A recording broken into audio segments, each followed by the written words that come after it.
Hola hermanos, buen día, Dios les bendiga, qué gusto saludarles. Es una gran bendición poder estar aquí con ustedes y tener este tiempo para que sigamos aprendiendo juntos todo lo que el Señor quiere darnos. Y confiamos que este tiempo les esté ayudando, esté siendo de bendición para ustedes, así como lo es para nosotros, hermanos. ¿Qué les parece si empezamos nuestra clase con una pequeña oración para poner este tiempo en manos de nuestro Señor? Amén. Amado Señor, hoy te queremos agradecer por este tiempo que tú nos has dado. Gracias porque tu presencia nos ha acompañado hasta este momento, porque tu gracia nos ha sostenido y hasta aquí nos has traído con bien, Señor. Hoy te agradezco por la vida de cada uno de mis hermanos que han puesto su corazón, que han puesto su tiempo para aprender más de ti, porque anhelan más de ti, Señor. Te pedimos que quites toda distracción, toda sensación de insuficiencia, toda sensación, Señor, de falta de sabiduría, porque tu palabra dice que la pidamos y que tú nos la darás. Entonces, Señor, hoy te pedimos sabiduría, te pedimos entendimiento, y te pedimos que tu Espíritu Santo venga y nos ayude no solo a memorizar, sino realmente a ser transformados por el poder de tu palabra. Te agradecemos por este tiempo, bendecimos la vida de mis hermanos y dedicamos este tiempo a ti, mi Dios. Amado seas.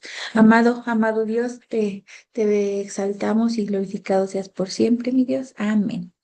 Hermanas, pues les voy a compartir pantalla para que sigamos con nuestra clase.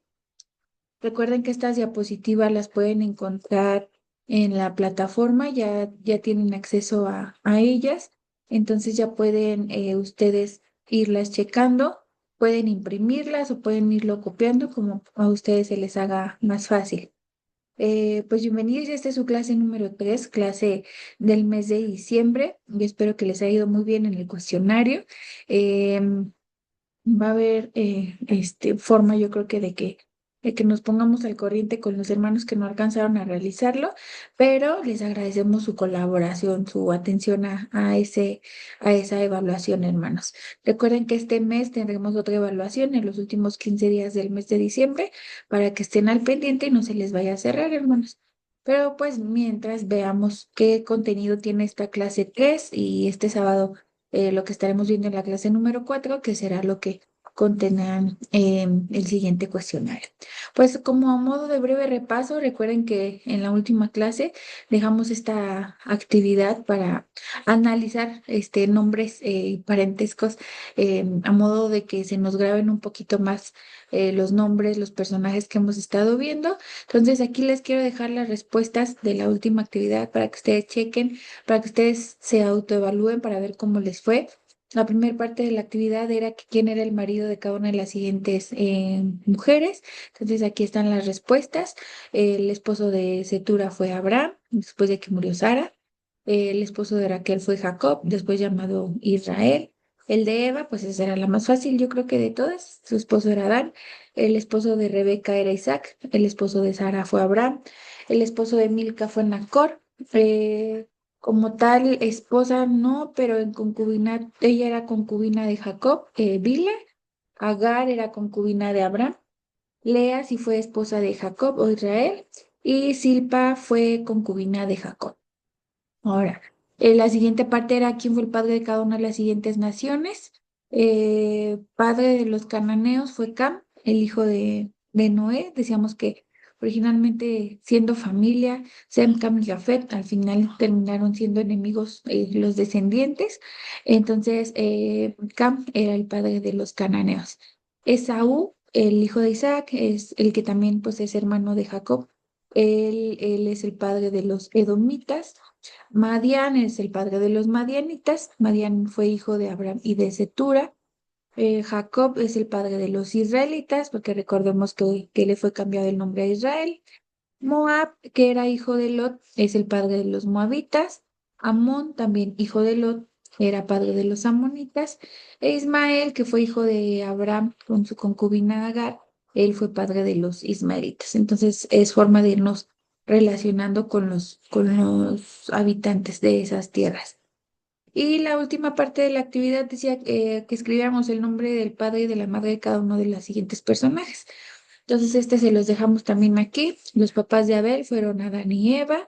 de Sem, él nada más se dice que es uno de los hijos de Noé, pero el nombre de la esposa de Noé no se revela.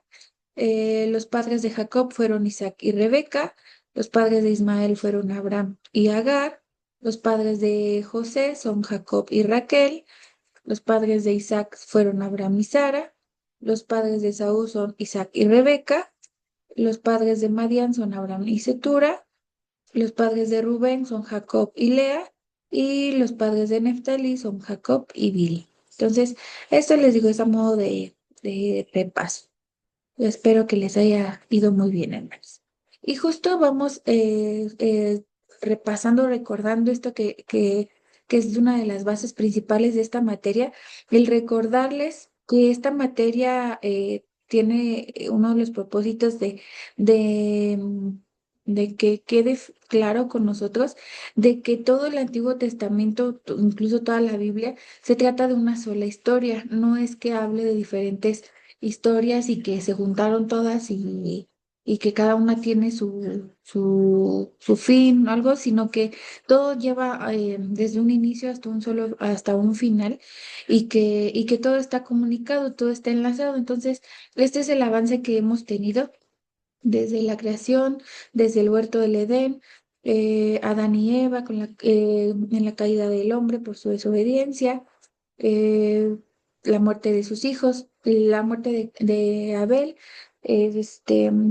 y luego a través de su hijo Set, la continuación como de la descendencia, pero vimos que la maldad aumentó en los hombres y a causa de ello Dios envió el diluvio y solamente se salva la familia de Noé con sus tres hijos, su esposa y las esposas de sus hijos.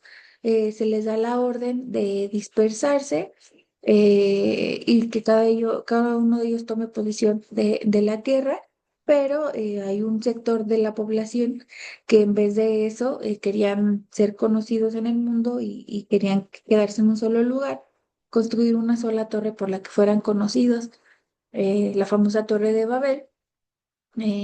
Dios baja, se da cuenta de lo que están haciendo y los dispersa a través de la confusión de los lenguajes. Entonces, a través de ellos se empiezan a dispersar las familias, pero se centra la atención en Ur de los Caldeos, en una familia que viene del linaje de Adán y Eva, obviamente, que viene del linaje de Sem, y Dios le da la promesa a Abraham de que a través de él serían benditas todas las naciones de la tierra y que su familia sería heredera de la tierra prometida. Esa promesa se le da a Abraham y a sus hijos, a su hijo Isaac, al hijo a Jacob, después llamado Israel. Él es el que toma como ese derecho de la primogenitura. Ya contamos esa historia en la clase pasada y nos quedamos en que Jacob tuvo 12 hijos. Y aquí ahorita vamos a ver que esto marca la pauta para esa parte de la historia que yo creo que a muchos de nosotros conocemos, es de que los israelitas, conocidos así a partir de este cambio de nombre y a partir de que Jacob tiene descendencia, le llamaremos los israelitas, como es que los israelitas llegaron a Egipto y después llegaron al desierto y a la tierra prometida. Entonces, la intención es que sigamos viendo cómo es una sola historia, quién une los eventos eh, importantes o como los más relevantes para que los vayamos comprendiendo y no nos perdamos en la historia. Pues bien, recordarán que vimos un mapa como este en el que les decíamos que se ha dado como a la tarea de marcar o de dibujar cuáles fueron las rutas que tomaron los patriarcas en esos tiempos. De los viajes más largos, pues fueron los de Abraham, desde que salió de Ur de los Caldeos hasta que se localizó en Hebrón. Los viajes de Isaac fueron generalmente más cortos, él no se habla de que hiciera viajes o recorridos tan largos. Y el viaje de Jacob, cuando huye de su hermano, pues a él sí le toca viajar hasta Harán, que era donde estaba la familia por parte de su mamá.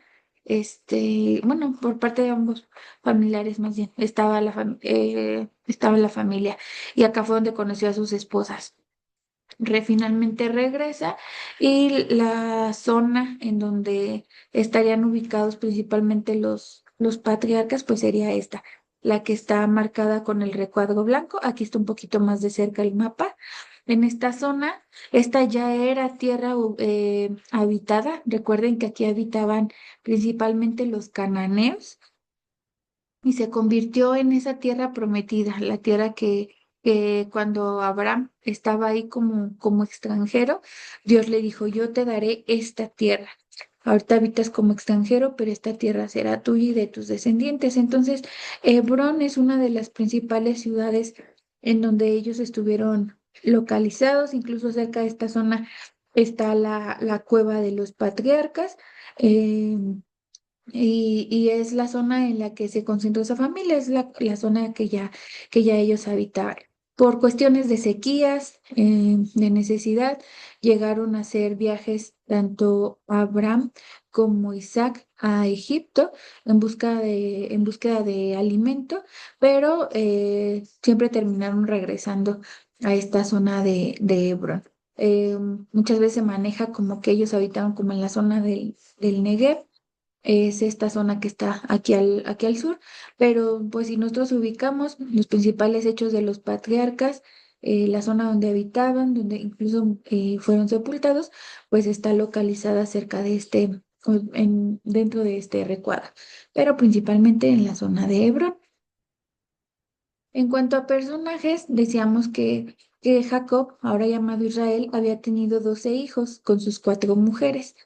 El mayor o el primogénito de Rubén debería haber sido el que heredaría a través de la primogenitura la bendición, la continuidad de la historia, pero por asuntos familiares, por actos que él cometió, que sus hermanos cometieron, es que en realidad la Biblia habla que cuando Jacob bendice a sus hijos, la mayor bendición se la da a Judá. A través de Judá se seguiría el linaje real que nos llevará hasta David y que nos llevará hasta nuestro Señor Jesucristo. Por eso, no sé si han escuchado mucho acerca de la tribu de Judá, o cuando se refieren como el león de la tribu de Judá, es porque se refiere a esto, a que a través de Judá fue la herencia o la descendencia, la bendición de que llegaría un Mesías para salvar a la humanidad. Entonces, Judá tiene esa bendición, es el que hereda la mayor bendición de todos dentro del linaje de Israel. Pero ahorita vamos a involucrarnos un poquito más con la historia de José, porque José es el que nos marca la pauta con los eventos que van a suceder a continuación. José fue el primer hijo que Raquel le dio a Israel, era la mujer que más amó de sus mujeres y fue el primer hijo, entonces vamos a concentrarnos un poquito más con él.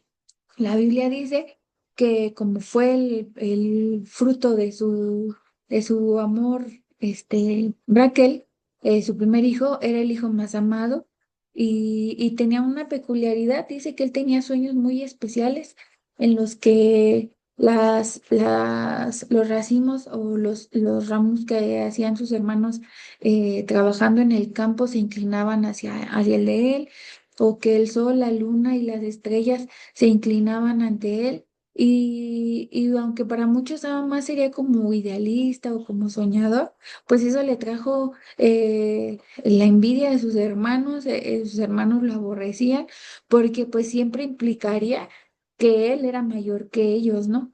Así fuera de los hijos menores, pero todo eso le trajo muchos problemas con sus hermanos.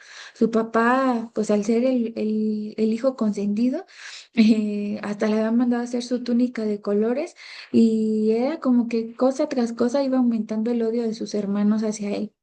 Entonces, ellos aprovechan en una ocasión que su padre envió Israel, mandó a José a ver a sus hermanos, todos ellos eran de oficio pastores.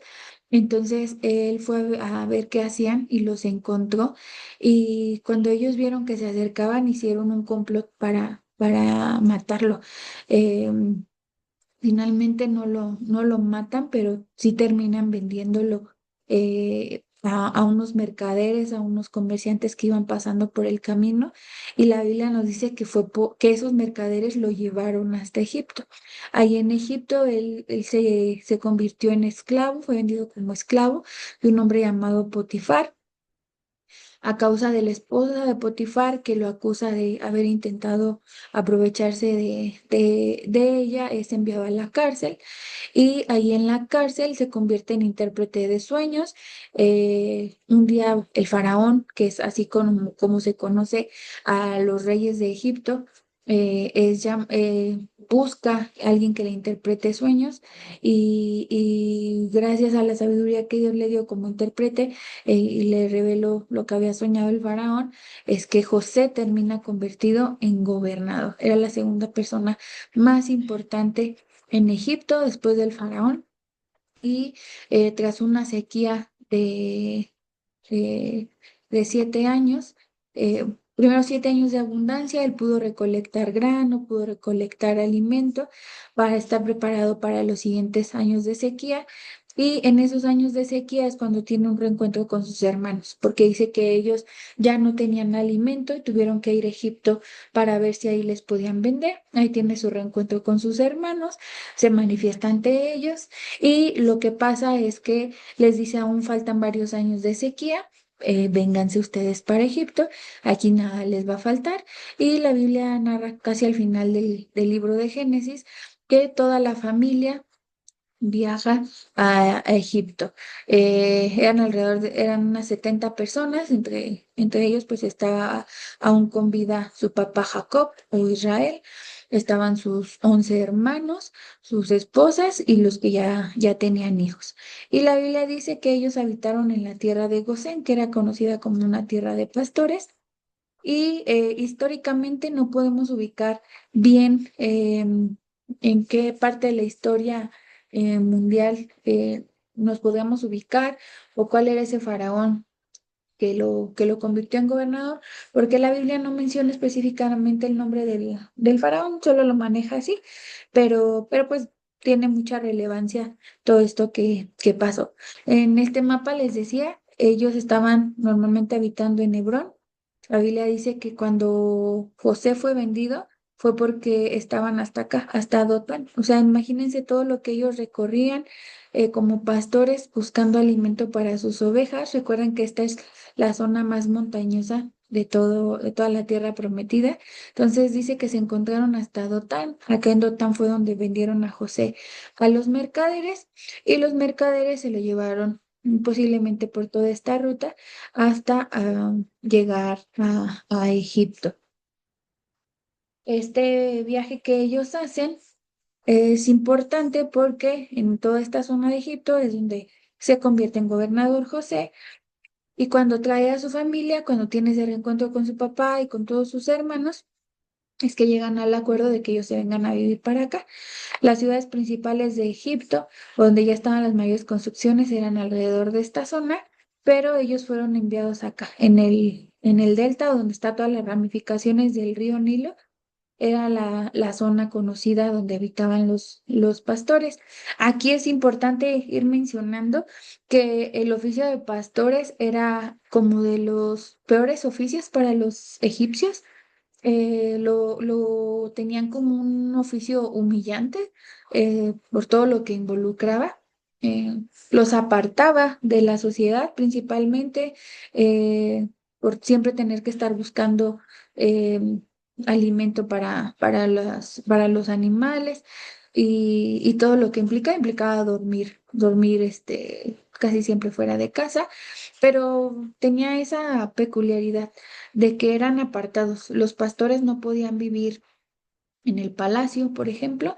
Entonces, la Biblia habla de que ellos fueron enviados a la tierra de Gosén para que ahí ellos habitaran. Entonces, ahí habitaron, ahí entra esta familia de los israelitas de 70 personas. Desde Hebrón, que viajaron todos hasta la tierra de Gosén.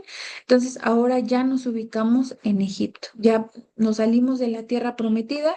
La tierra prometida estaba pasando por sequía, como toda la tierra, y en Egipto se había alimento. Entonces, ahora nuestra familia israelita se ubica en la tierra de Egipto. Y aquí es importante hacer una aclaración, una diferencia. Les comentábamos en la última clase, sé que los alumnos virtuales no alcanzaron a escuchar esa pregunta porque habíamos tenido fallas con el video, con el audio del video, pero les preguntábamos a los alumnos y se quedó como pendiente que investigaran cuál es la diferencia entre los 12 hijos de Israel y de las 12 tribus de Israel. Y es importante que lo vayamos manejando desde ahorita porque más adelante va a ser ya más relevante la diferencia. Pues básicamente, bueno, radica en tres personas la diferencia. Les decíamos que los 12 hijos de Israel, fue el dibujito, el esquemita que hemos visto, va por los nombres Rubén, Simeón, Leví, Judá, Isaacar y Zabulón. Gad, Aser, Dan y Neftalí, y José y Benjamín. Los hijos de Lea son desde Rubén hasta Zabulón. Los hijos de Raquel son José y Benjamín. Y Gad, Aser, Dan y Neftalí son los hijos de las concubinas. Todos ellos son los 12 hijos de Israel. Pero ¿qué pasa? Resulta que cuando se le da la bendición a los hijos, ya cuando ellos pasan por todo este proceso de que van a peregrinar en el desierto, hay un cambio y no todos los hijos de Israel terminan siendo herederos como por igual, sino que la tribu de Leví va a tener una herencia especial y en su lugar entrarán los hijos de José. José tuvo dos hijos, Manasés y Efraín. Entonces vamos a ver que a partir de cierta parte de la historia, vamos a empezar a ver que ya se habla de las 12 tribus de Israel. Y en las 12 tribus de Israel ya no se mencionan ni a Leví ni a José, pero sí se menciona a Manasés y a Efraín. Entonces es importante que ustedes vean esto. Manasés y Efraín no eran hijos de Israel, eran nietos, pero ellos sí pertenecieron a las 12 tribus de Israel. Y Leví fue hijo de Israel, pero ya a la hora de repartir la herencia, a él le tocó una porción especial, pero no entra entre las 12 tribus de Israel. Y tampoco vamos a ver que aparezca aquí José, porque pues ya su lugar lo tomarían sus hijos. Entonces, es importante que lo vayamos viendo, analícenlo, y si quieren hacer esa pausa para checarlo, pero tenemos esa diferencia. Entonces, recordemos, ahorita ya llegamos a esta parte, con esta estamos terminando todo el contenido que viene en Génesis hasta el capítulo 50, en el que los israelitas llegan a vivir a Egipto gracias a que José es el gobernador. Y hasta aquí parecería como que y vivieron felices por siempre y ya no padecieron hambre ni necesidad porque tenían un familiar en el puesto, en el segundo puesto más alto de Egipto. Entonces, a partir de ahí ya todo sería felicidad, ¿no? Pero ¿qué pasa? Que terminamos Génesis 50 con esa historia, pero de repente llegamos a Éxodo 1 y nos empieza a dar los nombres de los hijos de Israel que fueron a Egipto, pero nos dice todo ese capítulo que de repente ya estaban siendo esclavos. Entonces, qué fue lo que pasó, no? Uno se preguntará cómo en unos versículos cambia tanto la historia. Pues esta es la razón. El mismo capítulo 1 de Éxodo, en los versículos 7 a 22, nos dice la razón. Dice que los hijos de Israel, a todos los descendientes de Jacob, dice que que fructificaron y se multiplicaron y fueron aumentados y fortalecidos en extremo. Y se llenó de ellos la tierra de Egipto. Se levantó sobre Egipto un nuevo rey que no conocía a José. Esta es la clave. Se levantó un nuevo faraón que no fue el faraón que había tenido los sueños y que le dijo: José, es que no hay nadie como tú para que administre estos años de abundancia que vendrán y para que nos dirija en los años de sequía que vienen. No, este faraón ya había fallecido y dice que se levantó sobre Egipto un nuevo rey que no conocía a José. Hay versiones que dicen que incluso este nuevo rey provenía de naciones asiáticas. y que, o sea, ni siquiera egipcio era, entonces no conocían toda la historia de la familia de José y todo lo que él había hecho por Egipto, sino que no lo conocía, entonces él tuvo temor de que ese nuevo faraón o ese nuevo rey de que los israelitas se sublevaran o algo les pasara. Entonces dijo, he aquí el pueblo de los hijos de Israel es mayor y más fuerte que nosotros. Cuanto más los oprimimos, más se multiplican y crecen. De manera que los egipcios le tenían miedo a los hijos de Israel. Y los egipcios hicieron servir a los hijos de Israel con dureza.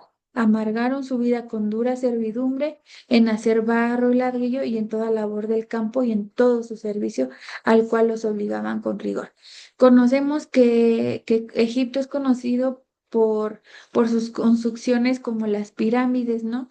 Esas famosas pirámides de Egipto. Entonces, ellos, en todas esas construcciones, en todos sus templos, todos sus santuarios, ellos involucraron, obligando a los israelitas a que ellos fueran los encargados de hacer los ladrillos y que aparte pues toda la labor del campo y en todos los servicios siempre estaban comprometidos los israelitas. Entonces pasamos de Génesis 50, de un pueblo que se estaba mudando a esta tierra para sobrevivir, a que ahora ya se multiplicaron, pero ahora acabaron siendo esclavos.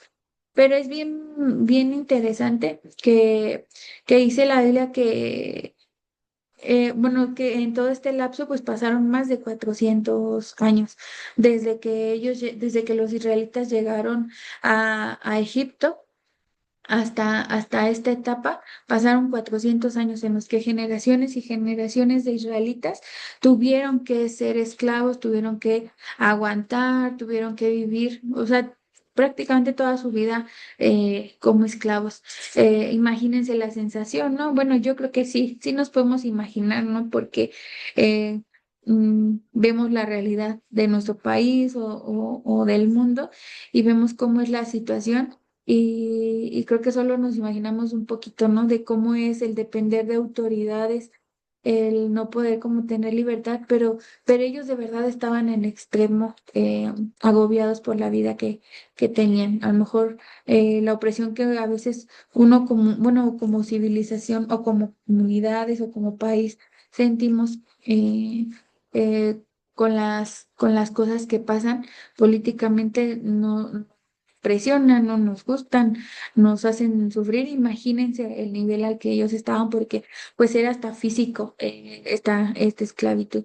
Pero aquí llega la parte importante. En Éxodo 2 23 al 25 dice, entonces Jehová se acordó de su pacto. Dice, se los voy a leer en la versión de las Américas.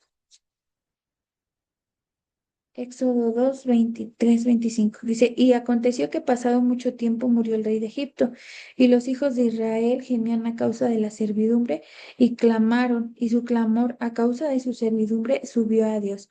Oyó Dios su gemido, y se acordó de su pacto con Abraham, Isaac y Jacob, y miró a los hijos de Israel, y Dios los tuvo en cuenta. Este es el pero de la historia, de nuevo. Jehová se acordó de su pacto, se acordó de su pueblo, se acordó del compromiso que había hecho con Abraham, Isaac y Jacob, no en el sentido de que lo hubiera olvidado, pero sí había, por lo que se puede notar, ¿no? Como un distanciamiento entre el pueblo y Dios. No lo buscaban como lo buscaban Abraham, Isaac y Jacob, porque dice que hasta que pasaron muchos años, hasta que pasó mucho tiempo, fue que los israelitas empezaron a clamar. Entonces, ellos estaban alejados de Dios, pero Él escuchó su clamor, Él vio que ellos confiaron en Él, y dice que Él reafirmó su pacto y dice que los tuvo en cuenta. ¿Y cómo los tuvo en cuenta? Levantando a un libertador. Y este sería de la familia de los hijos de Leví. Él es el sobreviviente de una masacre infantil, adoptado y educado por la familia real, y su nombre es Moisés. El faraón empezó a temer justo de esto, de que los israelitas estaban multiplicando, a tal grado que mandó decirle a las parteras que había en Egipto que si ellas veían que nacía un niño, mejor lo mataran o lo dejaran morir, que si eran niñas las dejaran vivir, pero que si eran niños los mataran. Ellas tuvieron temor de Dios y los dejaban vivir y entre ellos uno de los sobrevivientes fue Moisés. Su madre tuvo miedo de que le encontraran y de que algo le hicieran, entonces lo puso en una canasta en el río y esta canasta llegó a la hija del faraón. Entonces ella terminó adoptándolo, criándolo como su hijo, educándolo como un hijo de la realeza hasta que él creció. Finalmente, os habla que Moisés conocía su origen, aunque hubiera sido adoptado por la familia real, él conoció su origen y un día dice que salió a ver a sus hermanos y vio que estaban siendo presionados o amedrentados por los mismos egipcios, terminó matando a un egipcio y tuvo que huir de ese país, de Egipto. Ahí le dice que huyó hasta Madián. Ahorita vamos a ver hasta dónde se encuentra Madián, pero imagínense todo el miedo que tuvo de que el faraón se enterara lo que había hecho, que terminó huyendo. Allá en Madián conoce al que sería su suegro, conoce a su esposa y su suegro se dedicaba a pastorear ovejas, a criar ovejas. Entonces Moisés terminó convirtiéndose en su trabajador y de ser miembro de la realeza, preparado hasta militarmente las mejores escuelas de Egipto, terminó convirtiéndose por 40 años en el oficio más degradante para los egipcios. Terminó convirtiéndose en pastor de ovejas. Y la Biblia dice que en medio de ese tiempo que él estuvo como pastor de ovejas, en un monte llamado el Monte Oreb, es que él tiene ese famoso encuentro, ese conocido evento que nosotros tenemos o que hemos escuchado, de que Dios se le aparece en una zarza que ardía pero no se consumía y en ese momento le hace un llamado, le dice que a través de él sería liberado el pueblo de los israelitas y que saldrían de Egipto. Después de titubear, de presentar varios pretextos, Moisés acepta y le pide a Dios que su hermano Aarón, su hermano de sangre Aarón, lo acompañe. Y vamos a ver que a partir de Éxodo 7, en el versículo 10, Moisés y Aarón se presentan ante el faraón para pedir la libertad del pueblo de Israel. Aquí, a partir de ahora, como ya vamos a hablar sobre la libertad del pueblo de Israel, es necesario que imprimamos, hermanos, esta actividad o sí, esta hojita que van a encontrar en la plataforma. Hago esta pausa para que ustedes lo tengan y que puedan continuar con las actividades. Es importante que vean, es este mapa que vamos a tener aquí. Viene en tamaño de una hoja carta, así imprímanlo, no lo hagan más chiquito porque vamos a marcar varios puntos. Conforme vamos avanzando en esta historia de la liberación del pueblo de Israel, lo vamos a ir necesitando, entonces vamos a ir marcando algunos de estos puntos. No los marquen ahorita todos estos, conforme avancemos en la clase los vamos a marcar, pero es importante que ya tengan esta hojita impresa. Ahora, ya que tienen impresa su hoja, vamos a empezar cómo pasamos desde esto del llamado de Moisés, cómo pasamos a, a la presencia del faraón. Recordemos que en esta tierra de Gosén es donde los israelitas habitaban, pero en las ciudades de Ramesés se cree que estaban localizadas en esta parte muy cercanas al río Nilo y que en esta zona es donde estaban las principales construcciones del país. Entonces, este es nuestro punto de origen. Por aquí es donde vamos a estar. Vamos a estar trabajando mucho con este mapa y con otro de color verde, pero es importante que veamos que muchas de estas ciudades, muchas de las ubicaciones no se está bien seguro de que sea esa su ubicación. Van a ver que hay muchas que tienen un signo de interrogación porque la ubicación es incierta, se basa como en ciertas investigaciones, pero no están bien definidas. Como han pasado muchísimos años, muchas han cambiado de nombre, pero se cree que esta es como la ubicación que tenían. También es importante que chequen la siguiente actividad. Esta también la encuentran en la plataforma, imprímanla y esta sí hagan una pausa para realizarla. Dice que es también tamaño carta, dice que deben colorear el color que ustedes gusten, los espacios que están marcados por un punto para encontrar las 10 plagas y la segunda parte en la que cada una correspondía o vencía a un dios egipcio, ahorita la vamos a ver. Entonces, esta hacemos una pausa para que ustedes la impriman, la realicen y ahorita que la terminen, regresamos. Ok, entonces ya tenemos nuestra actividad impresa, ya marcaron los puntitos de colores, entonces les debió quedar algo así, hermanos. A ver, ustedes chéquenlo, compárenlos. Y me gustó eso, pues, solo como por la parte visual, que de cada una de ellas que representa las famosas 10 plagas de Egipto. ¿Por qué se da esto? Resulta que Moisés ante el faraón se presenta y le dice que deje ir a su pueblo porque Dios le ha dado la instrucción. Y a partir de este momento se empieza como una serie de encuentros entre Aarón y Moisés en frente del faraón, en el que empieza esta lucha entre Faraón diciendo, yo no conozco a su Dios, ¿quién es él para pedirme que deje ir a mis esclavos?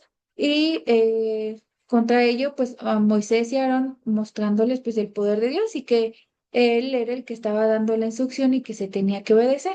Faraón se niega, Dios endurece, la Biblia dice que en ocasiones lo menciona como que Faraón endureció su corazón, en otras dice que Dios endureció el corazón del Faraón, pero la consecuencia era que Dios enviaba una plaga a Egipto para mostrar el poder de Dios. Algunas de ellas, los hechiceros, los hombres como poderosos del faraón, trataban de imitarlas si lo pudieran hacer, pero la gran mayoría de las plagas fue evidente que no podían hacer ellos nada para detenerlas. Entonces se convirtió como en una serie de engaños en la que decía, ok, ya los voy a dejar ir, pero dile a tu Dios que ya acabe con esta plaga. Entonces Dios detenía la plaga, el faraón se volvía a endurecer y Dios le mandaba otra plaga. Entonces esa fue una serie de eventos. Acabaron siendo 10 plagas en las que el faraón se resistía a dejar ir al pueblo de Israel y Moisés actuaba como intercesor, pero finalmente el faraón terminaba negándose a dejarlos ir. Estas plagas fueron en este orden, las encontramos desde Éxodo 7 hasta el capítulo 12. Y la primera fue convertir el agua en sangre, la segunda fue una plaga de ranas, la tercera fue de piojos o un insecto parecido, la cuarta fue de moscas, la quinta fue la de la muerte del ganado, la sexta fue la de las úlceras, la séptima la del granizo, la octava fue la de langostas, la novena fue la de la oscuridad y finalmente la décima fue la muerte de los primogénitos. Entonces podemos ver que por eso era una forma como de practicar la, la, este, con este ejercicio lo de las plagas para irlas ubicando, la de el agua en sangre, la de las ranas, la de los piojos y los mosquitos, la muerte del ganado, la de las úlceras, las langostas, el granizo, la oscuridad y la muerte de los primogénitos. Entonces, nada más quedamos como que em, visualmente las ubicáramos. Acá están también bien representadas las 10 plagas. No es necesario que se las sepan en orden, pero que sí las ubiquen. ¿Cuál fue como la dinámica en la que sucedían? Moisés hacía la petición, Faraón se negaba, Dios enviaba una plaga, Faraón pedía misericordia, Dios detenía la plaga y luego el faraón se volvía a resistir. Entonces, así fue hasta que en la última, la muerte de los primogénitos, pues también tocó al primogénito del faraón que muriera, pero no le pasó nada a los primogénitos de los israelitas. Entonces, a raíz de esta última plaga, es que el faraón les dice que se vayan ya no fue darles permiso, fue ordenarles que se fueran lo más pronto posible. Y a partir de ahí empezamos con una etapa que se llama el éxodo. Éxodo es salida, es el momento que marca la libertad de los israelitas de 430 años de esclavitud. Y hay un detalle importante y es parte de la actividad que ahorita les enseñaba de los dibujos, es que hay una versión o una explicación em, eh, o como una teoría de que cada una de estas plagas finalmente era una lucha, era un juicio contra Egipto y sus dioses. Egipto a lo largo de su historia ha tenido, creo que más de 2000 dioses o deidades a las que le atribuyen cierto poder. Y aunque hay algunas que son como de los más importantes, ellos le atribuyen un poder a todos estos dioses. Entonces hay una versión, incluso imagínense, este esquema yo así ya lo encontré como tal en internet, que habla de que cada plaga vencía o era un juicio contra uno de esos dioses para mostrar que Dios era mucho más poderoso que esos supuestos dioses que ellos tenían. Ellos tenían un dios del río Nilo, tenían un dios en forma de rana, el dios de la tierra, el dios de escarabajo, a una diosa que protegía el ganado, uno que protegía como al cuerpo humano, alguien que se supone que controlaba el cielo y la lluvia, la diosa de la fertilidad, el dios del sol y el dios de la muerte. Entonces, cuando una plaga se levantaba, y ellos no podían detenerla, mostraba que ellos estaban siendo vencidos por alguien más fuerte y que el poder que supuestamente tenían no se comparaba a lo que ellos estaban, a lo que se supone que ellos podían hacer. Entonces, ahora que ustedes ya tienen ese esquema, el que colorearon, ahí anótenle el nombre del dios egipcio al que se cree que se venció con cada una de estas plagas.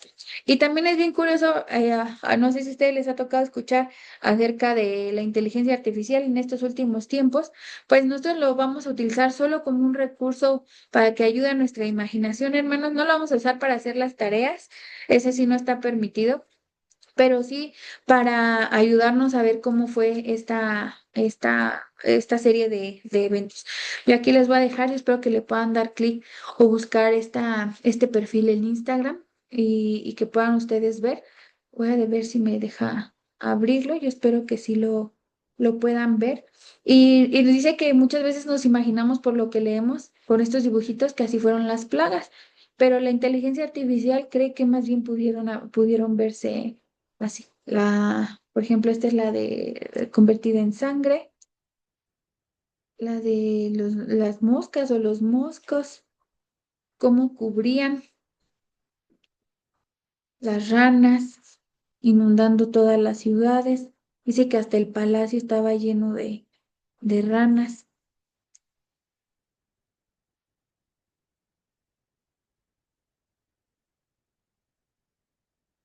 Y hay otro en el que este está más, sí, más locochón, hermano, la verdad. Moisés tomándose la selfie, si hubiera tenido celular, si hubiera sido adicto a las fotografías, miren, tomándose la foto con las ranas, con el río convertido en sangre,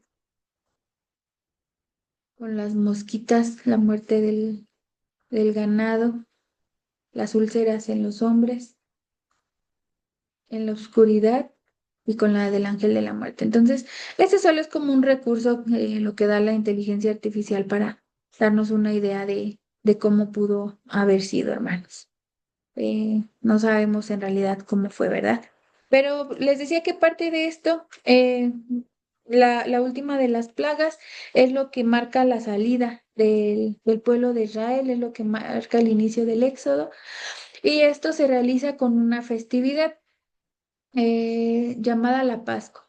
Justo el día en que sería la plaga de la muerte de los primogénitos, al pueblo de Israel se le da la instrucción de celebrar la Pascua, que tendrían que sacrificar un cordero, tendrían que tomar de la sangre y ponerla en el marco de las puertas de sus hogares, para que cuando pasara el ángel de la muerte no entrara a esa casa y no tomara la vida de los primogénitos.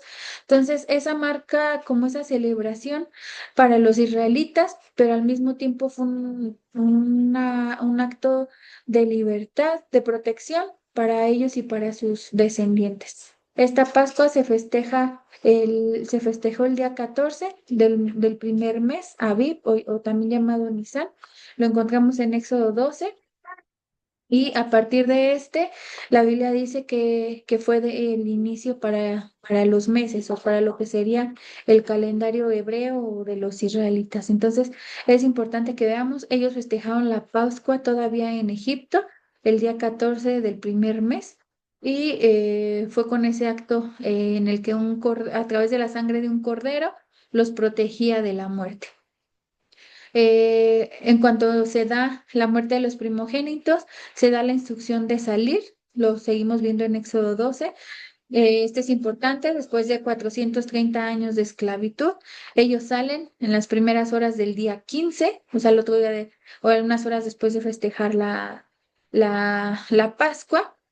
Y la Biblia dice que 600,000 israelitas salieron de Egipto sin contar niños. Puede ser que aquí fueran incluidas las mujeres, pero solo da el número, entonces fueron más de 600,000 israelitas. Génesis 50 lo terminamos con 70 personas. En 430 años de esclavitud se creció la población a 600,000 israelitas. Con razón el faraón les tenía miedo, ¿verdad? Sí que se multiplicaron.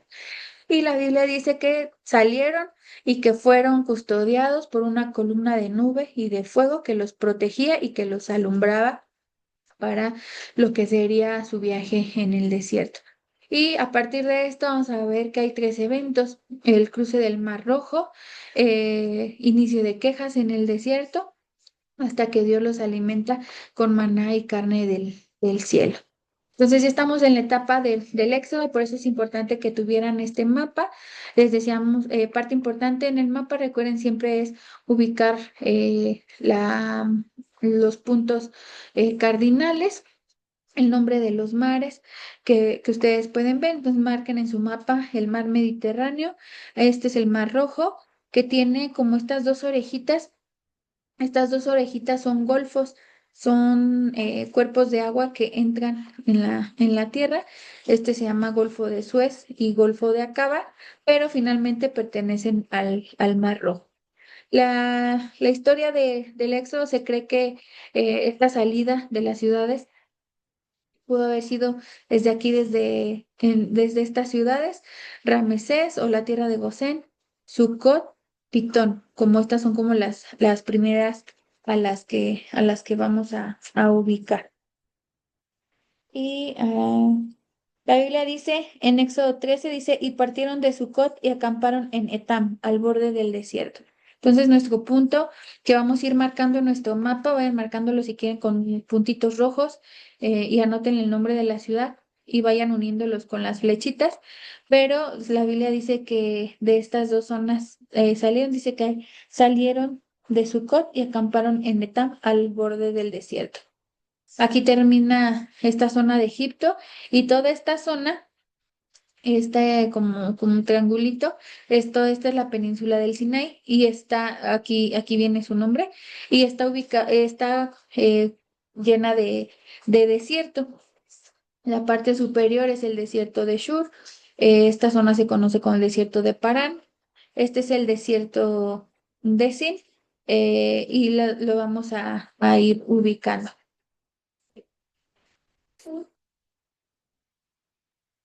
Entonces, vamos a estar trabajando con estos dos mapas. Lo tengo que alternar así. No encontré uno en el que estuvieran todas las ciudades en una sola, pero vamos a estar marcándolos de esta forma.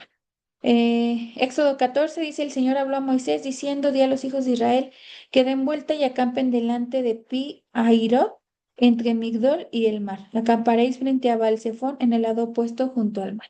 Aquí este mapa no lo trae, pero en este sí. Les decía, estas son como las posibles ubicaciones. El Mar Rojo es tan grande que no se sabe exactamente qué parte fue la que cruzaron, pero tuvo que haber sido en cualquiera de esta parte. Em, porque decía que después cruzaron al desierto. Hay una versión más alocada que dice que cruzaron todo esto y que la parte que cruzaron del Mar Rojo fue esta y que la zona de desierto a donde ellos llegaron fue acá, a toda esta parte. Aquí está Madián, que fue hasta donde huyó Moisés. Entonces muchos se agarran de esa versión de que cruzaron todo esto y que el Mar Rojo que cruzaron fue esta parte y que la zona de desierto fue esta. Pero la más aceptada es que tuvieron que haber cruzado en algún punto de aquí, del Mar Rojo, para entrar aquí a este desierto, al desierto del Sinaí. Entonces, las ubicaciones son como inciertas, pero pues hay puntos que sí podemos marcar nosotros ahorita como una posible ruta en el desierto. Por eso en las instrucciones dice que son posibles ubicaciones de eventos o de ciudades. Después, si nos vamos a al capítulo 14 de Éxodo dice que los egipcios los persiguieron con todos los caballos y carros del faraón en su caballerizo Egipto y los alcanzaron acampados junto al mar, junto a Pi Hairot, frente a Baal-Zephón. O sea, seguimos de que en esta parte fue donde los alcanzaron los egipcios. Después en el versículo 14 dice que el Señor, que Dios les dijo, el Señor peleará por vosotros mientras vosotros se quedan callados. Entonces el Señor le dijo a Moisés, ¿por qué clamas a mí? Di a los hijos de Israel que se pongan en marcha. Tú levanta tu vara, extiende tu mano sobre el mar y divídelo, y los hijos de Israel pasarán por en medio del mar sobre tierra seca. En el versículo 21 del capítulo 14 dice que extendió Moisés su mano sobre el mar y el Señor por medio de un fuerte viento sopló toda la noche e hizo que el mar retrocediera, cambió el mar en tierra seca y fueron divididas las aguas. Los hijos de Israel entraron en medio del mar en seco y las aguas les eran como un muro a su derecha y a su izquierda. Y aconteció que a la vigilia de la mañana el Señor miró al ejército de los egipcios desde la columna de fuego y de nube y sembró confusión. Y le dijo a Moisés, extiende tu mano sobre el mar para que las aguas vuelvan sobre los egipcios. Al amanecer regresó el mar a su estado normal. Entonces debió ser una parte obviamente con agua. O sea, la Biblia dice que sí cruzaron el mar en seco y que pasaron del otro lado, fueron arrastrados por el mar o cubiertos por el mar los egipcios con todo y sus carros. Entonces decíamos, no hay una parte exacta en la que se conozca que, que cruzaron, pero tuvo que haber sido en esta zona. Capítulos un poquito más adelante, bueno, en el capítulo 15 dice que ya entrando en el desierto empezaron las quejas. Dice que después de que cruzaron el Mar Rojo salieron hacia el desierto de Shur. Eso dice Génesis 15, Éxodo 15:22. Entonces entraron ellos al desierto de Shur. Creo que viene mejor marcado en el de acá. Sí. Entonces ellos cruzaron y dice que entraron al desierto de Shur. Anduvieron 3 días en el desierto, no encontraron agua y cuando llegaron a Mara no pudieron beber las aguas de Mara porque eran amargas y así le llamaron a ese nombre Mara. Se cree que esta es una de las posibles ubicaciones de Mara. Murmuró el pueblo, el Señor les mostró un árbol, lo echaron en las aguas se volvieron dulces y la Biblia dice que después llegaron a Elim, que se fueron avanzando hacia el sur y dice que ahí había 12 fuentes de agua, 70 palmeras, acamparon ahí junto a las aguas. En capítulo 16 de Éxodo dice, partieron de Elim y toda la congregación de los hijos de Israel llegó al desierto de Sin.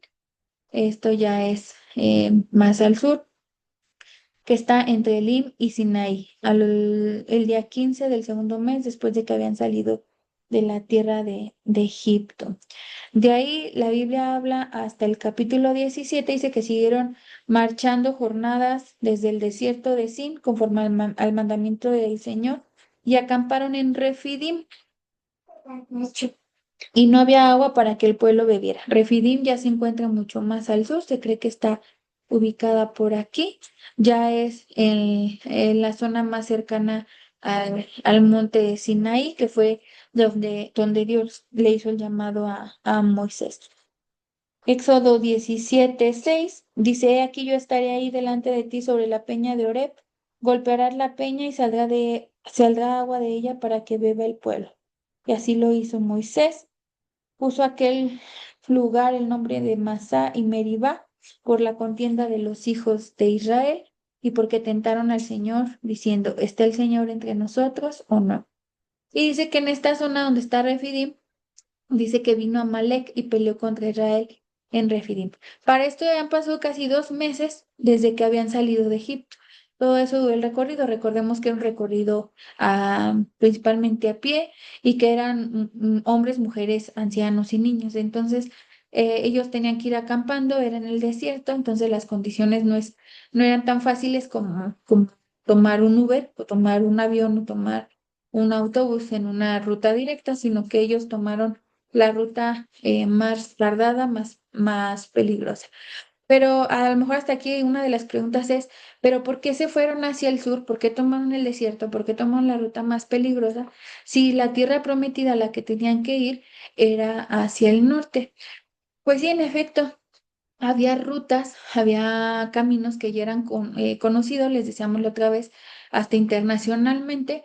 Uno de ellos era este, el Camino del Mar, que pues era muy pegado a la costa, y el otro era el Camino de Shur. Eran estas rutas comerciales, eran muy bien conocidas, pero la Biblia dice que Dios no los envió por esos caminos porque ellos venían de ser esclavos, ninguno de ellos o ellos no estaban preparados como guerreros.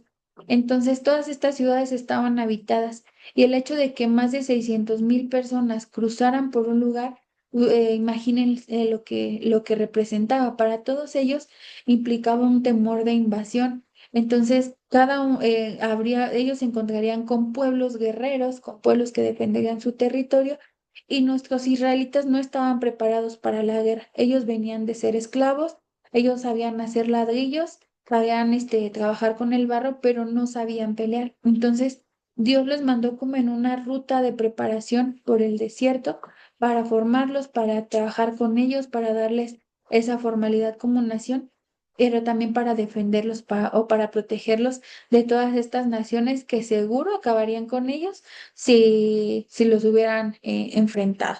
Pero ¿qué pasa en Refidim? Que sí, aquí sí vinieron los del pueblo de Amalek, un pueblo que era poderoso, a querer pelear con ellos. Y aquí es la famosa historia en la que está Moisés en el monte con Aarón y con Ur levantándole los brazos, mientras Josué era el capitán que peleaba con el pueblo y que peleaba contra los amalecitas. Entonces, esta es la posible ubicación de Refidim. Es su primer encuentro, su primer enfrentamiento con un pueblo enemigo, pero Dios les da la victoria. Eh, la Biblia dice que después de que esto pasó, ellos acamparon cerca del monte Sinaí, que estaba más al sur. El monte Sinaí es lo mismo que el monte Oreb, y aquí fue donde le hizo Dios el llamado a Moisés. Entonces, finalmente llegaron aquí. La Biblia dice que pasaron 3 meses desde que salieron de Egipto hasta que llegaron ahí en el monte Sinaí.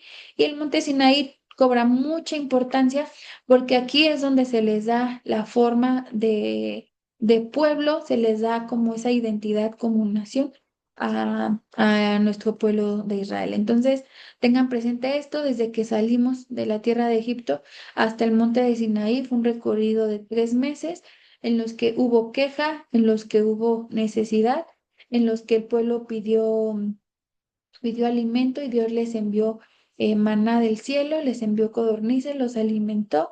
Cuando había escasez de agua, Él se las daba, pero empezaba a sobresalir esa queja del pueblo y esa hasta la petición de que, ay, ojalá nos hubiéramos quedado en Egipto, allá estaríamos mejor, ¿no? Pero aquí en el monte Sinaí, o monte Oreb, es donde se tiene un encuentro cercano y real con Dios. Éxodo 19 dice, al tercer mes de la salida, los hijos de Israel de la tierra de Egipto, ese mismo día, o sea, exactamente el mismo día, llegaron al desierto de Sinaí. Partieron de Refidim, llegaron al desierto de Sinaí, acamparon en el desierto delante del monte. Y la Biblia dice que Dios les dijo, Ustedes han visto todo lo que yo he hecho a los egipcios y cómo los he tomado como sobre alas de águila y los he traído a ustedes hacia mí. Ahora pues, si en verdad ustedes escuchan mi voz y guardan mi pacto, serán mi especial tesoro entre todos los pueblos, porque mía es toda la tierra. Y ustedes me darán para mí un reino de sacerdotes y una nación santa. ¿Y qué creen que dijo el pueblo? Haremos todo lo que el Señor ha dicho. Y Moisés le llevó al Señor las palabras del pueblo.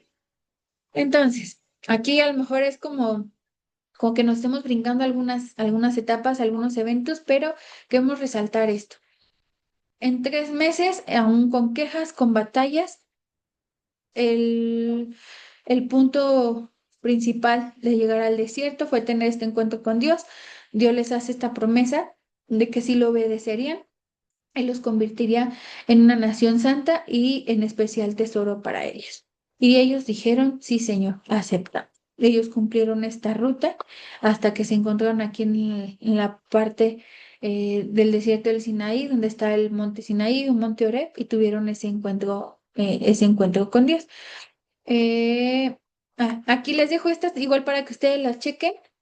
Y de nuevo solo es como dato extra, la inteligencia artificial, las suposiciones que hace, cómo se vería lo de la columna de fuego y la nube protegiendo al pueblo de Israel, cómo se vería el cruce del Mar Rojo y cómo sería lo del maná en el desierto, según la inteligencia artificial.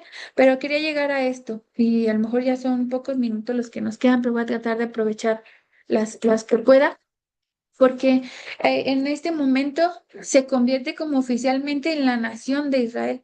Israel en el Sinaí, ahí es donde reciben esta promesa a cambio de un compromiso de obediencia. Y a partir de esto, ellos empiezan a recibir lo que constituye a una nación, ¿no? Una ley o una constitución, aún en el tema social, empiezan a tener un calendario y festividades solemnes, un lugar de adoración, autoridades y un sistema de ofrendas. Esto es lo que le va a dar sentido. Ahí en el Sinaí, Dios les da los 10 mandamientos que encontramos en Éxodo 20 y a partir de Éxodo 21 les da una serie de mandatos, o algunos lo van a encontrar como mandatos, instrucciones, mandamientos u ordenanzas, etcétera, que, que conllevan todas las reglas que tendrán que cumplir como nación. El primero de los mandamientos, el más importante, es no tener otros dioses ajenos a mí. Eso era lo principal que Dios siempre les pidió. Ya vemos que les dice que no se hagan ídolos, que respeten el nombre de Dios, que no lo tomen en vano, que guarden el día de reposo, honrar a nuestros padres. No matarás, no cometerás adulterio, no robarás, no mentirás y no codiciarás nada de tu prójimo, ¿no? Pero se convierte como en una serie de mandatos que hay un filósofo que muchos años más se dio a la tarea como de organizar, de contar, de tener a detalle, y según él son 613 mandamientos. Hoy ha tomado relevancia eso porque son 613 mandamientos que los judíos hoy toman como regla. No se los tienen que aprender ustedes todos, el que sí, apréndanse el primero, pero tengan presente que son tan importantes el que les haya dado esta ley que aún hoy para los judíos sigue siendo la ley que los rige y lo que hace que a veces sean tan estrictos, tan apegados a ciertas reglas, porque lo toman como súper literal cada uno de esos mandamientos y en algunas ocasiones pues se olvidan de toda la gracia que trajo nuestro Señor, ¿no? Además de esos mandamientos o de esa ley, pues decíamos que con la salida del pueblo de Egipto, comenzaba el inicio de los meses. Entonces, eso dio pie a que los hebreos o los israelitas tuvieran su propio calendario y su propia manera de contar los días, los meses y los años. Los días los comenzaron a contar en el atardecer, no al amanecer. Nosotros empezamos a contar el día a partir de los primeros segundos. A las 0 horas o al primer segundo, ellos lo comienzan con el atardecer. A partir de ellos, a partir de esa hora, empiezan a contar sus días. En cuanto a los meses, tienen 12 meses que tienen 29 o 30 días, casi similar al nuestro. Pero a diferencia, ellos cada 3 años tienen un año bisiesto. Ellos, en vez de agregar un día, como lo hacemos hoy nosotros en nuestro calendario, ellos agregan un 13º mes. O sea, sí se les acumulan más días que a nosotros y suficientes para formar otro mes. Éxodo 12, que es el festejo de la Pascua, es el que estableció el orden de los meses. Con esa salida de Egipto iniciaría el primer mes del año de un calendario hebreo. Y aquí también es importante, ellos manejan los años diferentes que a nosotros.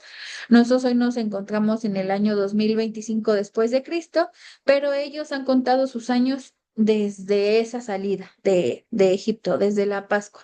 Y para que sepamos cómo es el equivalente, ellos están, aún hasta ahora los judíos lo cuentan, como que ellos están en el año 5786.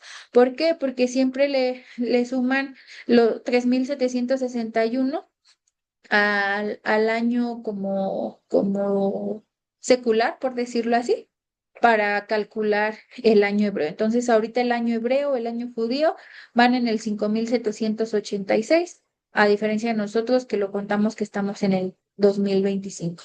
¿Y qué sería un calendario sin festividades, verdad, hermanos? Sin días especiales. Pues los hebreos, a partir de esa ley que les fue dada en el Sinaí, de todo lo que Dios le habló a Moisés ahí en el monte Sinaí, es que le da la instrucción de festejar 3 fiestas solemnes. Estas sí es importante que se las sepan, hermanos, porque estas tienen un impacto aún en el Nuevo Testamento. Originalmente aquí en el Éxodo solamente se da la instrucción de 3 fiestas solemnes que tendrían que ser festejadas por todo el pueblo, pero que tendrían una implicación de ir y presentarse delante del Señor a ofrecer sacrificios o a ofrecerle ofrendas. Entonces, esas 3 fiestas son: la primera es la fiesta de la Pascua, que va acompañada de panes sin levadura, entonces es muy posible que las encuentren juntas. La Pascua es el primer día y festeja o celebra la salida de Egipto, pero como ellos salieron muy a prisa, la Biblia dice que no dio tiempo como de preparar como tal alimento, entonces ellos salieron y comieron panes sin levadura toda una semana. Entonces, por eso van como tan ligadas. Cuando es esta festividad en el primer mes, Aviv o Nisan, ¿se acuerdan que lo vimos? Este es normalmente, bueno, se contempla que es en la primavera. Estas fiestas van ligadas, es como una sola. Entonces, el primer día se festeja la Pascua y la siguiente semana es la fiesta de los panes sin levadura. Entonces, esto cuenta como una fiesta, como una sola fiesta solemne, y recuerda la salida de Egipto, la liberación a través de la sangre del cordero, y que salieron tan a prisa que fue que comían panes sin levadura en el trayecto. La segunda fiesta sucede 50 días después, lo que para nosotros sería entre mayo y junio, y es la llamada fiesta de Pentecostés. También se le llama la fiesta de las semanas, porque es 7 semanas después de la Pascua. En esta se festeja el inicio de la cosecha y pues también es siempre como el símbolo de empezar a recibir o empezar a sembrar todo lo que ahora ya como una nación propia. Y en el Nuevo Testamento tiene la implicación de que fue cuando nuestro Señor ascendió al cielo y llegó el Espíritu Santo. Entonces van muy, muy relacionadas estas fiestas. Y la tercera fiesta es la fiesta de los tabernáculos o de Sucot. Esa se da entre octubre y noviembre y es cuando termina la temporada de cosecha. Y esta es para recordar que mientras estuvieron en el desierto, ellos habitaron en tiendas y que nunca les faltó nada. Entonces, tengan presentes, estas sí se las tienen que saber, el nombre de las 3 fiestas, porque implicaba que los hombres tenían que presentarse en lo que después sería el tabernáculo, o en el Nuevo Testamento tendrían que presentarse en Jerusalén, en el templo, para ofrecer sacrificios. Se convirtieron en las fiestas oficiales de esta nueva nación. Parte de estas indicaciones de una nueva nación es que Dios les pidió que tuvieran un lugar en el que, un santuario para él. Si vamos a Éxodo 26, ahí vamos a ver las instrucciones. Les voy a leer.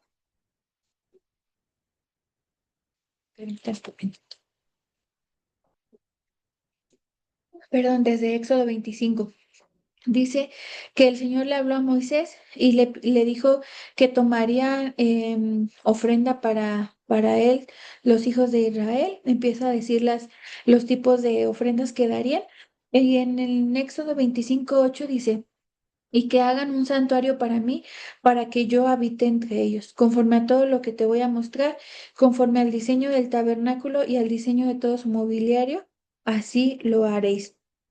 Entonces, Dios da la instrucción en Éxodo 25 de que ya las ofrendas, a lo mejor es algo que no habíamos tocado como tan específico en las clases anteriores, pero normalmente las veces que un hombre buscaba a Dios, lo buscaba en lugares altos y le construía altares de piedra.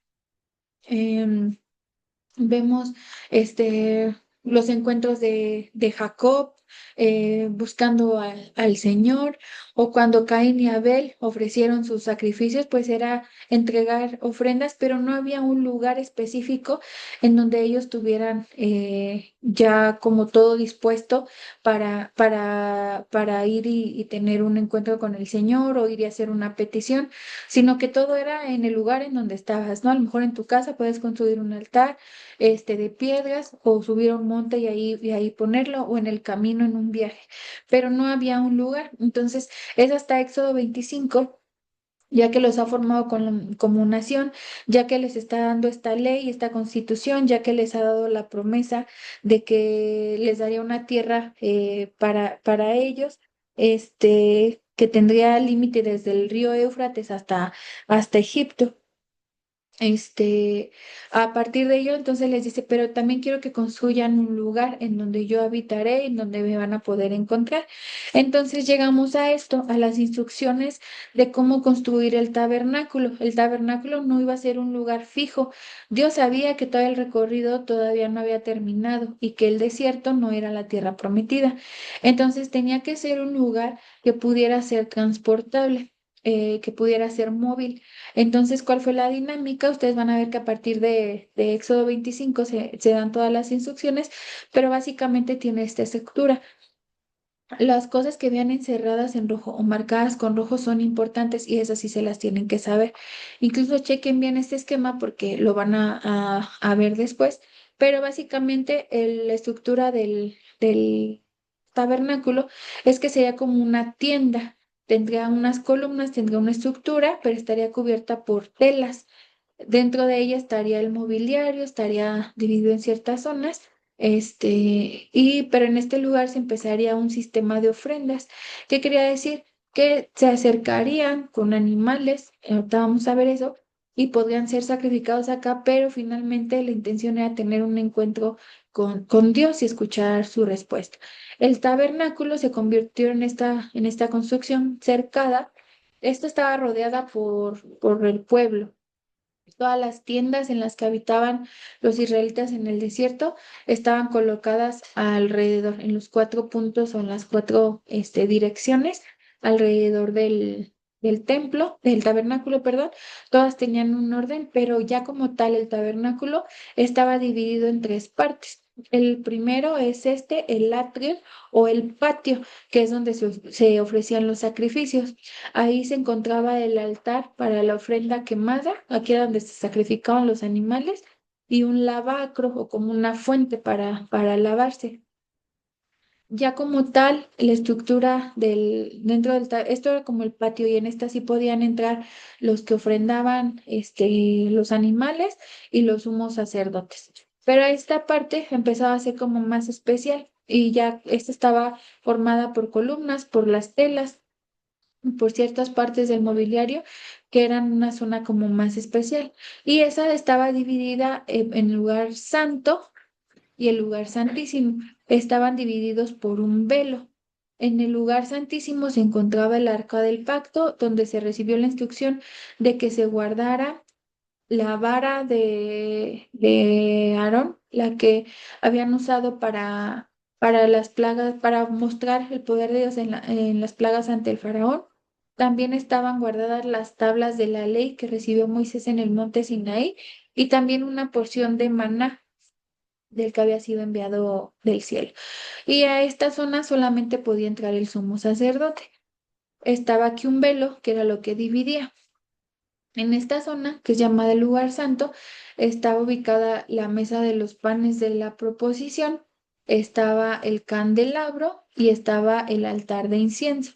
En esta zona sí podían entrar aún sacerdotes, pero esta era como pero tenían que haber sido purificados para poder estar en este lugar. Pero los sacerdotes, o sea, vamos a ver eso, ellos no podían pasar a este lugar. Acá solamente podía entrar el sumo sacerdote.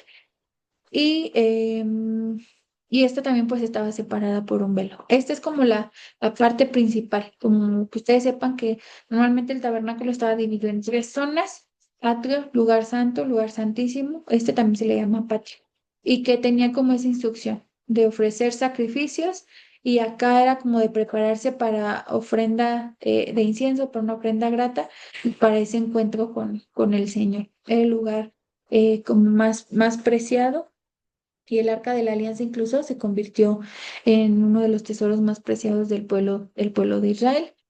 Algo así se veía. La Biblia dice que cuando fue terminado el templo, la presencia de Dios descendió sobre el tabernáculo. Fueron ofrecidos sacrificios, fue ofrecida alabanza y fue terminado conforme a las instrucciones que Dios le había dado a Moisés en el monte Sinai. Es decir, los israelitas acampaban todos alrededor del tabernáculo. Les voy a dejar este video, es como una reconstrucción de cómo se pudo haber visto el tabernáculo. Véanlo, está muy bueno, como una versión en 3D de cómo está ubicado. Chéquenlo y ya nos cuentan cómo lo ven. Y este es como si lo abriéramos, como para ver las capas. Aquí ustedes van a ver esto que les comentaba. El patio, estaba la fuente o el lavacro, el altar de bronce para los sacrificios. Estaba formado por una estructura de columnas recubierto en oro, y estaba el lugar santo, dividido con un velo del lugar santísimo. Estaba el arca de la alianza, aquí está el altar de incienso, el candelabro, la mesa de los panes y las telas que lo cubrían. ¿Qué sí se tienen que aprender, hermanos? Voy a pintar, mamá. ¿Qué sí nos tenemos que aprender? De nombres y especialmente dónde se ubicaba el arca, el velo o la cortina, el lugar santo, el lugar santísimo, el altar de la ofrenda quemada y el patio. Creo que son como las principales partes que sí tenemos que ubicar. Entonces ahí se las dejo para que ustedes lo revisen. Y en cuanto a las autoridades, ya estamos por terminar, hermanos. Y en cuanto al tabernáculo, pues se estableció como orden las autoridades que se establecerían. Recuerdan que les había dicho que la tribu que Leví como hijo ya no contaba como entre las 12 tribus de Israel. Pues fue justo porque se le dio esta herencia de que ellos serían el sacerdocio para la nación de Israel. Todos los sacerdotes serían de la tribu de Leví. Ellos serían consagrados para servir en el tabernáculo y poder servir. De ahí se eligió a alguien que sería como la máxima autoridad. Ellos como familia serían elegidos para servir en el tabernáculo y para ser como ese intermediario entre el pueblo y Dios, y para ofrecer los sacrificios. Y ellos estaban divididos en dos partes. Bueno, en realidad solamente era alguien como máxima autoridad, que era el sumo sacerdote, y los demás serían elegidos como sacerdotes. Cada uno de ellos llevaba un proceso de consagración. Cuando entraban tenían que llevar un proceso de purificación, porque no podían entrar así nada más por el nombre o por pertenecer a Levi, sino que de verdad tenían que estar consagrados en cuerpo y alma y buscar siempre esa santidad para poder entrar en ese lugar que se consideró santo, porque estaba ahí la presencia de Dios. Todos los sacerdotes estaban al servicio del tabernáculo, pero el que desempeñaba el papel principal era el sumo sacerdote. Incluso su vestimenta era diferente, como podrán ver, la de los sacerdotes era más sencilla. Los sacerdotes, ellos eran de los que recibían a los animales, de los que preparaban al animal, separaban la sangre, separaban las partes de los animales, pero el que entraba al lugar santísimo para recibir dirección de parte de Dios, para ofrecer las ofrendas con más especiales, pues era el sumo sacerdote. Y aquí es bien importante que parte de toda su vestidura, hay algo que resalta mucho la Biblia, es de que dice que él en su turbante, a esta parte se le llama, a este turbante se le llama mitra, y en el frente, o aquí en la frente, sí, más bien en la frente, tenía un letrero que tenía grabado que decía Santidad a Jehová. Esto siempre marcó que lo primero que entraba, o así que lo que tenía que marcar la entrada de un sumo sacerdote a la presencia del Señor era presentarse como en santidad, en esta parte de como de dedicado, consagrado completamente al Señor. Y también pues que él era el representante, que iba en representación de los 12 hijos de las 12 tribus de Israel, y él en su pecho llevaba un pectoral, que es esta parte en la que llevaban incrustadas 12 piedras preciosas, y cada piedra preciosa representaba una de esas tribus. Entonces, no es necesario que se aprendan como todas las partes de la vestimenta del sumo sacerdote, pero sí que tengamos presente eso, que él siempre tenía que presentarse con esta señal de dedicación o de consagración en santidad, y que él representaba a todas las naciones o a todas las tribus que iban que buscaban del Señor. ¿Y qué tipo de ofrendas se podían entregar ahora que tenían un tabernáculo o un lugar de adoración? Pues eran 5 tipos de ofrendas. La primera es el holocausto, la segunda era la ofrenda de oblación, la tercera era una ofrenda de paz, la cuarta es la ofrenda por el pecado y la quinta por la culpa. Cada una de ellas tenía un propósito diferente, como un protocolo diferente, pero las primeras tres eran para producir un olor grato a Dios, era como una ofrenda eh, voluntaria, y las otras eran por expiación del pecado, o sea, buscando el perdón por los pecados. Entonces, era como importante para ellos, ¿no? El tener ya como un sistema de ofrendas, que sabemos que pues nuestro Señor todo lo cambió después, y que y que Él se entregó tanto para expiar nuestra culpa como para ofrecer ese olor grato a nuestro Dios.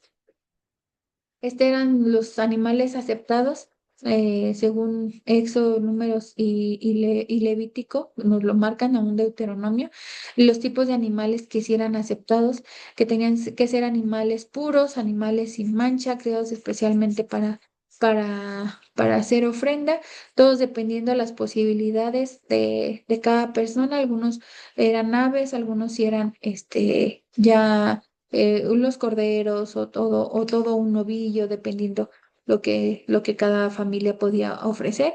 Y esta imagen es importante que la tengamos presente, ¿no? El sacerdote enfrente del altar y lo que representaba. Cada sacrificio que ahora se empezaría a presentar siempre involucraba que la persona, o sea, el israelita que iba al tabernáculo con su animalito, el poner su mano sobre la cabeza del animalito, eh, era un símbolo de que ese animalito tomaba el lugar por todos los pecados que había cometido el hombre, y que este animalito sería sacrificado en este altar en su lugar.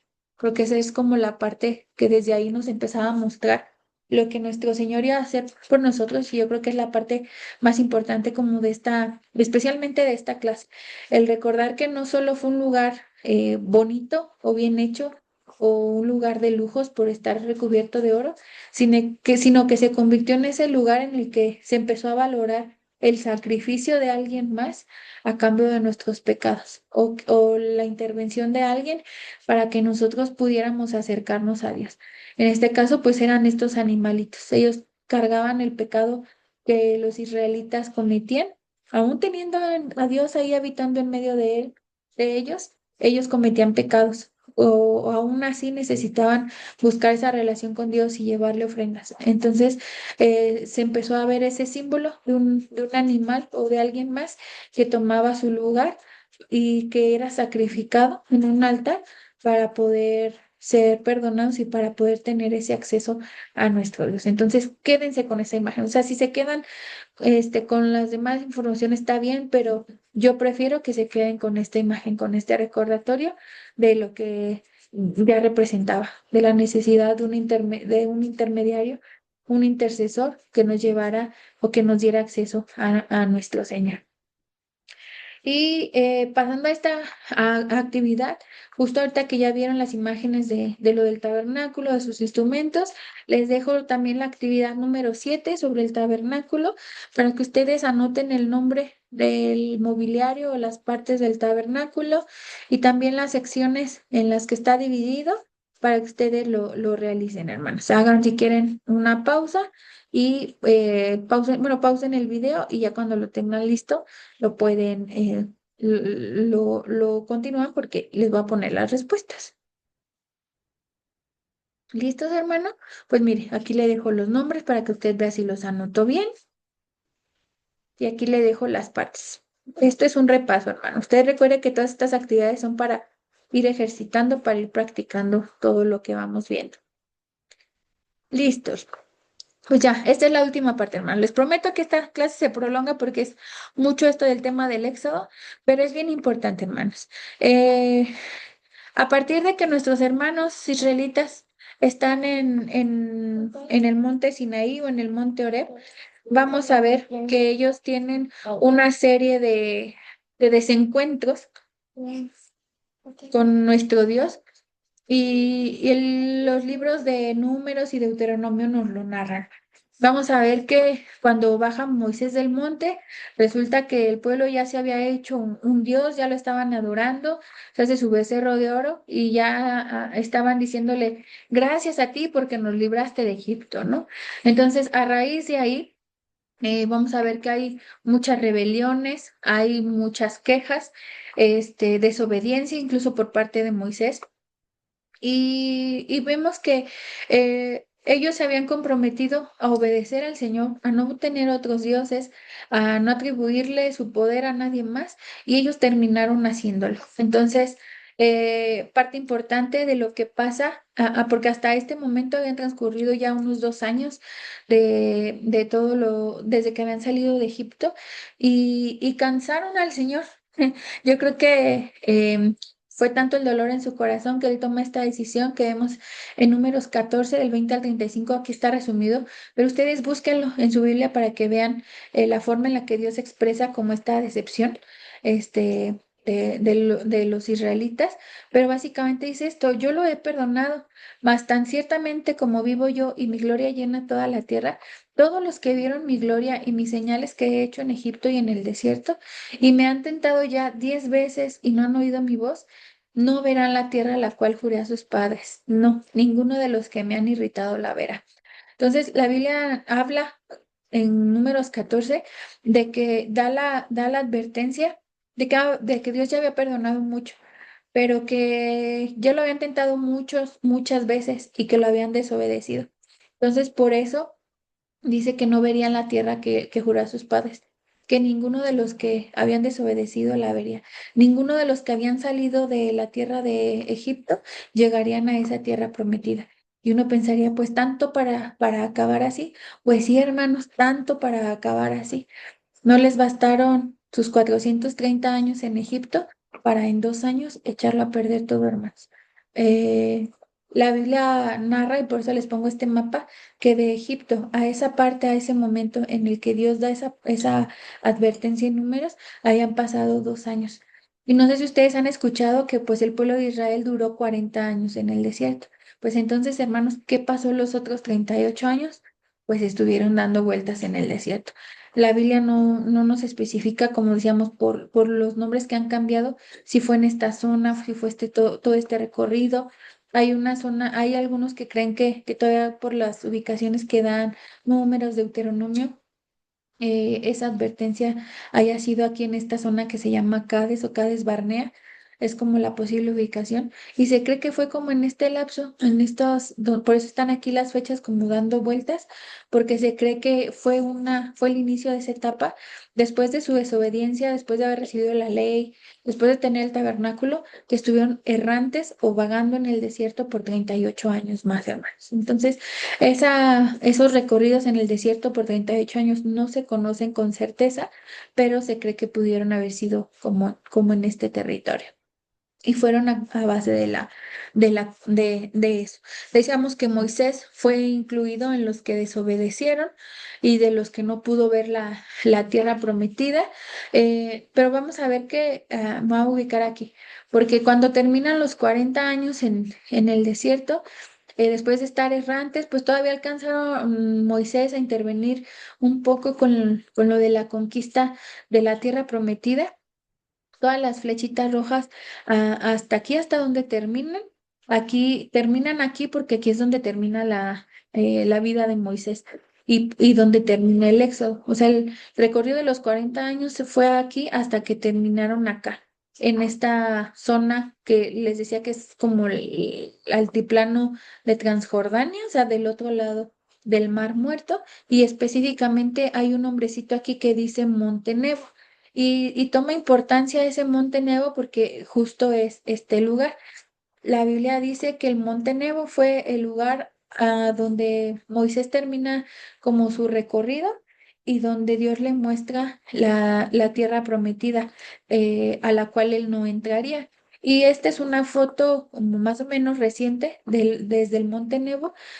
Así se ve a lo lejos, lo que sería la tierra de Canaán. Entonces se cree que fue como de la vista que tuvo Moisés antes de morir, en la que Dios le mostró la tierra prometida a la cual él no entraría. Y con eso, hermanos, terminamos esta clase. Les agradezco mucho la paciencia, especialmente en esta clase, porque fue mucho material, pero repásenlo. De veras, es un contenido que nos va a ayudar a entender muchas cosas en libros, posteriores. Entonces, ustedes véanlo con calma, repásenlo si es necesario, pausen, hagan las actividades y tómenlo, pero tengan presente esta foto, hermanos, también, de que Moisés no pudo ver la tierra prometida, pudo verla, pero no pudo llegar por, por, por un momento en el que se desesperó, o por cualquier otra razón, pero que nos deja como ejemplo a confiar en las promesas de Dios y a esperarlo, a obedecerlo, porque lo que Él nos ha prometido es mucho mejor disfrutarlo y habitarlo que verlo de lejos, hermanos, ¿ok? Entonces, ya nada más para finalizar, les dejamos esta actividad como repaso de algunos temas que vimos aquí. Es un crucigrama, imprímanlo, contéstenlo y nos vemos en la siguiente clase, hermanos. Que Dios les bendiga.